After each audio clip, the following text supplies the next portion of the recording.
রাজনৈতিক রং আমরা লাগতে দেবো না। আপনি কি এবার ডায়মন্ড হারবার থেকে দাঁড়াচ্ছেন? শান্তনু ঠাকুর মহাশয় 2019 সালের আগেও বলেছিলেন, ভোটটা নেওয়ার আগে মতুয়া ভাই থেকে শুরু করে মানুষের ভোট নেওয়ার আগে বলেছিলাম সিএএ করব, ফেলিওর হয়েছেন।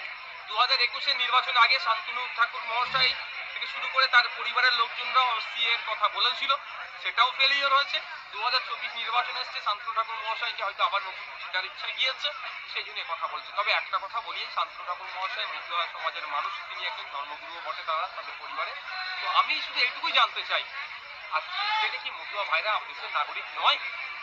আমার নাগরিকত্ব কি হচ্ছে? তারা কি নাগরিক নয়? না তারা আমাদের অন্য নাগরিক যে ফ্যাসিলিটিস গুলো পেয়েছে কি তারা পাচ্ছে না? নতুন করে আমার মনে হয় যেন মতুয়া ভাইদেরকে কোনো একটা জায়গাতে মিসগাইড করা হচ্ছে। আপনি কি এবার ডায়মন্ড হারবার থেকে দেখুন, ইতিপূর্বে আমি বলেছি আমার প্রশ্ন আমি জানিয়ে কৌশিক ব্যানার্জির বিরুদ্ধে আমি কন্টেস্ট করব। তার জন্য আমি মানসিকভাবে প্রস্তুত আছি এবং কয়েকটা প্রোগ্রামও করলাম। এবার হচ্ছে দল, আমার দল যদি আমাকে অনুমোদন দেয় আমি প্রস্তুত আছি। তবে আশা করবো দল আমাকে অনুমোদন দিয়ে দেবে, কারণ আমাদের এটা বলতে পারেন যে আপনি চেয়ারম্যান, আপনি তাহলে কিভাবে বলছেন দলের? অবশ্যই আমাদের দলে গণতন্ত্র আছে, একটা পোস্ট, বাকি সব ল্যাম্প পোস্ট আমাদের দলে নয়। যে যার ডেজিগনেশন যেটা আছে সেই জায়গায় আমরা হোল্ড করি এবং সেটাকে আমরা প্রাধান্য দিই। আজকে শেখ শাহজাহান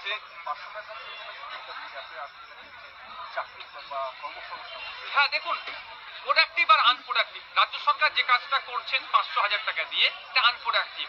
উপরন্ত মায়েদেরকে সবসময় যেন ঢাল হিসাবে দেখানো হচ্ছে। যেমন শিক্ষকের কথা বলি, টিচারের কথা বলি, ডাস্টার চকের কথা বলি, কন্টিজেন্সি ফান্ড দিচ্ছেন না কেন, কম্পোজিট গ্রান্ট দিচ্ছেন না কেন, হসপিটালে ডক্টর নেই কেন, মেডিসিন নেই কেন, এই কথা যখনই বলি তখনই কি উল্টে দেখাচ্ছে যে এর কথা বলছে, লক্ষ্মীর ভান্ডারের কথা।